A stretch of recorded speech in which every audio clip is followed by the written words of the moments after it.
Good morning students. बच्चों, हम लोग जो क्लास कर रहे हैं 11th क्लास की, इसमें जर्नल एंट्री के जितने भी कॉन्सेप्ट हैं उन सारे कॉन्सेप्ट को मैंने लगभग आपको क्लियर कर दिया है और वीडियो के माध्यम से मैं प्रयास कर रहा हूं कि आपको एनसीईआरटी के सारे क्वेश्चंस का सॉल्यूशन मिल जाए और आपको किसी तरह की कोई परेशानी नहीं। बच्चों, आज जो एनसीईआरटी का क्वेश्चन सॉल्व करेंगे बहुत ही अच्छा क्वेश्चन है और इसमें सारे क्वेश्चंस बहुत ही इंपॉर्टेंट हैं। एक क्वेश्चन है एनसीईआरटी का प्रैक्टिकल क्वेश्चन नंबर 14। आज हम लोग उसको सॉल्व करेंगे। ओके, चलिए क्वेश्चन सॉल्व करते हैं और आप लोग भी प्रैक्टिस कीजिए और इसको देखिए और बातों को समझिए। सबसे फर्स्ट हम लोग फॉर्मेट क्रिएट करते हैं।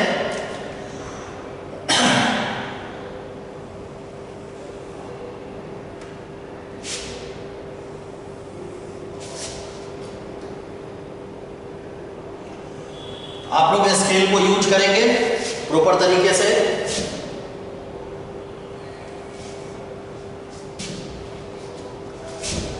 पहला जो कॉलम होता है आपको पता है, date, NCERT,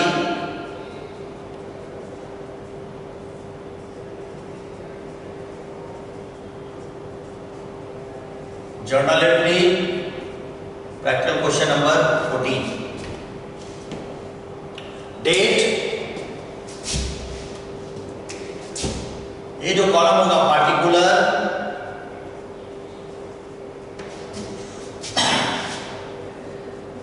laser folio LF, amount DR and amount CR। आप लोग स्केल से प्रॉपर्ली लाइन को खींचेंगे।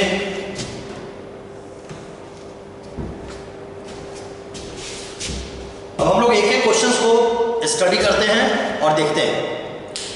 पहला जो क्वेश्चन कह रहा है कि ₹1000 due from Rohit are now as bad debt. जरा ध्यान से देखिएगा, बहुत इंपॉर्टेंट क्वेश्चन है। क्या कह रहा है? 1000 due from Rohit from now bad debt. क्या मतलब हुआ? रोहित से पैसे लेने थे 1000, ठीक है, और रोहित को पैसे जो देने थे उसने नहीं दिया और पैसा हमारा क्या हो गया? बैड डेट हो गया। ये बैड डेट क्या है? मैंने आपको बताया था कि जब भी कोई डेटर्स आपको पेमेंट नहीं कर पाता है, that's called be bad debt. Bad debt हमारा नॉमिनल अकाउंट होता है और नॉमिनल अकाउंट में वहां पे हम लोग को क्या हो रहा है? लॉस हो रहा है और पैसा हम लोग को रिकवर नहीं हो रहा है। तो अगर पैसा हम लोग को रिकवर नहीं होगा तो क्या कहलाएगा? नॉमिनल अकाउंट में लॉस है, इसलिए क्या हो जाएगा? डेबिट हो जाएगा। चलिए डेट देखते हैं।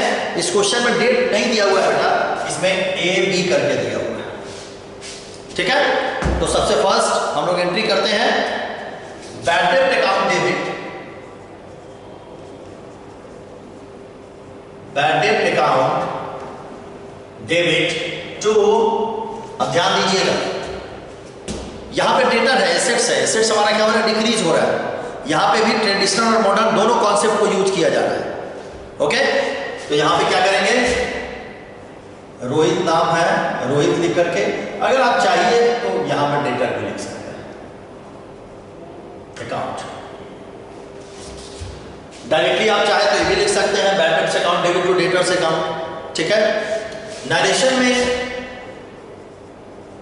बीइंग और जो ट्रांजैक्शंस में है उस चीजों को आप यहां पे लिख दीजिए। Being 1000 due from 1000 due from Rohit, 1000 due from Rohit is bad debt now,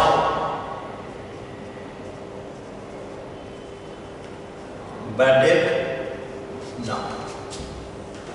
देखिए, और अमाउंट कॉलम में क्या होगा? ये क्वेश्चन आपको मोस्ट इंपॉर्टेंट क्वेश्चन है। इसकी सारी एंट्रियां बहुत इंपॉर्टेंट है। फिर से एक बार समझें, रोहित को 1000 का पेमेंट करना था लेकिन रोहित ने नहीं किया, वो हमारा लॉस हो गया। तो डेटर्स अगर पेमेंट नहीं करता है, जो पैसा हम लोग को रिकवर नहीं होता है, that's called be a bad debt. तो बैड डेट को हमने क्या किया, डेबिट कर दिया, और रोहित को हमने क्या कर दिया, क्रेडिट कर दिया। चलिए नेक्स्ट देखते हैं। नेक्स्ट क्वेश्चन कहता है goods worth ₹2000 were issued by the proprietor. क्या कह रहा है, goods worth ₹2000 were issued by the proprietor. क्या मतलब निकला, गुड्स वर्थ, प्रोप्राइटर अपने पर्सनल और प्राइवेट एक्सपेंस के लिए क्या कर रहा है, पैसा गुड्स जो है बिजनेस से विड्रॉ कर रहा है। तो मैंने आपको बताया था कि अगर कोई भी प्रोप्राइटर या ओनर अगर अपने प्राइवेट और पर्सनल एक्सपेंस के लिए अगर पैसा विड्रॉ करता है, that's called be drawings, that's called be drawings account दिया। ड्रॉइंग्स कौन सा अकाउंट है, पर्सनल अकाउंट है, ओके ना। 2, अब यहां पे कुछ भी गिवन नहीं है क्वेश्चन में, एक बार और देख लेते हैं। कुछ भी गिवन नहीं है, सिर्फ गुड्स की चर्चा है बेटा। तो अगर सिर्फ गुड्स की चर्चा हो, हाँ पिछले क्लास में मैंने आपको बताया भी था, ये एंट्री मैंने वीडियो भी भेजा हुआ है, जिस दिन मैंने आपको गुड्स रिलेटिंग पढ़ाया था, गुड्स रिलेटिंग टू ट्रांजेक्शन उसमें, और उसमें मैंने बताया था कि यहाँ पर आपको क्या दिखाना है गुड्स के जगह पर, परचेज अकाउंट। नरेशन दीजिए, being goods worth ₹2000 being goods worth ₹2000 withdraw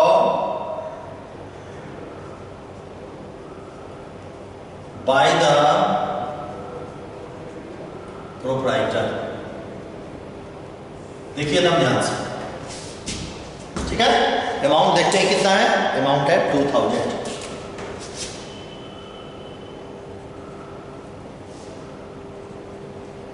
okay, चलिए नाउ थर्ड एंट्री देखते हैं क्या कहता है। थर्ड सी नंबर, ये तो हमारा बी हो गया, ये है सी। सी में क्या कहता है क्वेश्चन में, charge depreciation 10% per annum for 2 months on machine costing. इसको जरा ध्यान से समझिएगा, मैं यहाँ पे आपको थोड़ा सा क्वेश्चंस को मैं लिख रहा हूँ, यहाँ यहीं पे लिखता हूँ, इसको समझिएगा। कहता है कि एक मशीन है, इसका कॉस्टिंग कितना है 30,000। क्वेश्चन क्या है, इसके ऊपर 10% का डेप्रिसिएशन है। 10% का डेप्रिसिएशन कितने मंथ के लिए, 2 month के लिए, ठीक है। तो आप जानते हैं जब डेप्रिसिएशन होगा तो डेप्रिसिएशन क्या मेरे लिए नॉमिनल अकाउंट है, और हमारे लिए क्या वो एक्सपेंस है, और नॉमिनल अकाउंट में अगर वो एक्सपेंस हो रहा है तो वो क्या हो जाएगा, डेबिट हो जाएगा। और यहाँ पे क्या है, मशीन हमारा क्या है, एसेट्स है। मशीन क्या है, एसेट्स है, और मशीन एसेट्स है, एसेट्स हमारा क्या हो रहा है, डिक्रीज कर रहा है, तो इसलिए मशीन क्या हो जाएगा, क्रेडिट हो जाएगा। अब क्वेश्चन ये होता है कि मशीन डेप्रिसिएशन की वैल्यू कैसे कैलकुलेट की जाए। ध्यान दीजिएगा, डेप्रिसिएशन की वैल्यू आपको कैलकुलेट करनी है 30,000 इंटू 10% इंटू 2/12। ओके, चलिए देखते हैं।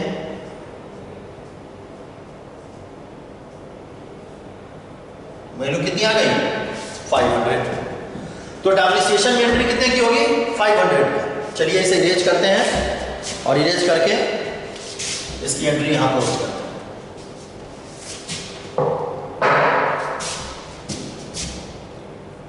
सबसे फर्स्ट क्या लिखेंगे, depreciation account real to machine account, कितने से 500। ओके, चलिए आगे देखते हैं। नरेशन क्या लिखेंगे, बीइंग डेप्रिसिएशन चार्ज, दिखा दीजिए, being depreciation charge on machinery. Okay, 3 entry पास हो गई। चलिए नेक्स्ट एंट्री देखते हैं, एंट्री नंबर डी। एक एंट्री यहां और भी हम लिख सकते हैं, डी नंबर एंट्री कहता है कि provide interest on capital of ₹1,50,000 at 6% पर मंथ फॉर 9 मंथ। देखिए क्या कह रहा है, क्या कह रहा है, कैपिटल के ऊपर इंटरेस्ट दिया गया। एडवांस एंट्री में मैंने आपको बताया था कि अगर कैपिटल के ऊपर इंटरेस्ट दिया जाता है तो फर्म के लिए क्या होता है, एक्सपेंस होता है। तो फर्म अगर एक्सपेंस कर रही है तो इंटरेस्ट ऑन कैपिटल, जो कैपिटल के ऊपर आप इंटरेस्ट दे रहे हैं, ये हमारा नॉमिनल अकाउंट है और यहाँ पे क्या हो जाएगा, डेबिट हो जाएगा। चलिए पास करते हैं entry, interest on capital account DR to, और कैपिटल क्या हो रहा है हमारा, कैपिटल क्या हो रहा है हमारा, इंक्रीज कर रहा है। जब भी कैपिटल हमारा इंक्रीज करेगा तो कैपिटल क्या होगा, क्रेडिट होगा। Capital account being interest on capital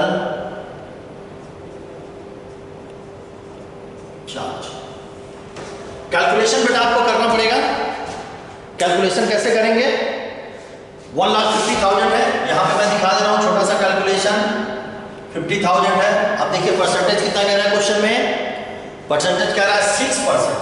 very good. And कितना, 9 मंथ, 9/12। कैलकुलेट जब आप करेंगे इसको तो वैल्यू कितनी आ जाएगी, 6750। 6750। और इस 6750 को हम लोग क्या करेंगे, ओके। एक लास्ट एंट्री और भी है बेटा। ये जो क्वेश्चन है, इस क्वेश्चन के एक एक एंट्री इंपॉर्टेंट है, सारे स्पेशल ट्रांजैक्शन है, इसलिए एक एक एंट्री को ध्यान से समझिए। फर्स्ट को मैं इरेज करता हूं।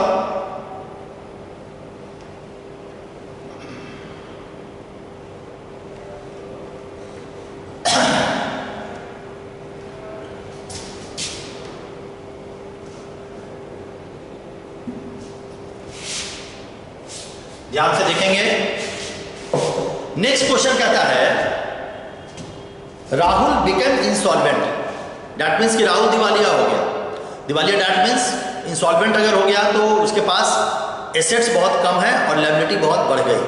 चलिए, who owed ₹2,000 a final dividend of 60 paise in rupee is receive from his estate.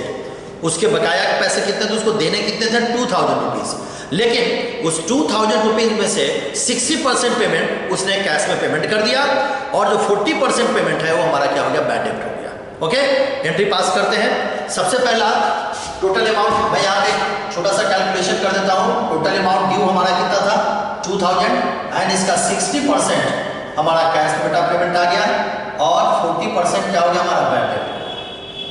अब इसकी एंट्री पास करते हैं। पैसा कैश कौन सा अकाउंट, रियल अकाउंट। पैसा क्या हो रहा है, आ रहा है, तो यहां पे एंट्री पास कर दीजिए, कैश अकाउंट DR हो गया। 60% इसका कितना होगा, निकाल दीजिए 60%, 1200। अमाउंट कितना आ जाएगा, 1200। ओके, नाउ सेकंड देखिए, बैड डेब्ट। बैड डेब्ट कौन सा अकाउंट है, नॉमिनल अकाउंट है। यहां पे क्या हो रहा है, हम लोग को लॉस हो रहा है, तो जो लॉस होगा उसको डेबिट कर देंगे। बहुत ध्यान से देखिएगा। रेस्ट अमाउंट कितना हो गया, 40% हमारा 802। अब कौन सा हुआ, डेटर हमारा, डेटर के साथ ऐसा हुआ है, डेटर हमारा कौन सा है, Rahul. Rahul account. Okay, total amount कितना आएगा, नरेशन पास कीजिए। बीइंग, एकदम ध्यान से देखेंगे, नरेशन पास कीजिए। Being 60 paise in rupees, paise in rupee is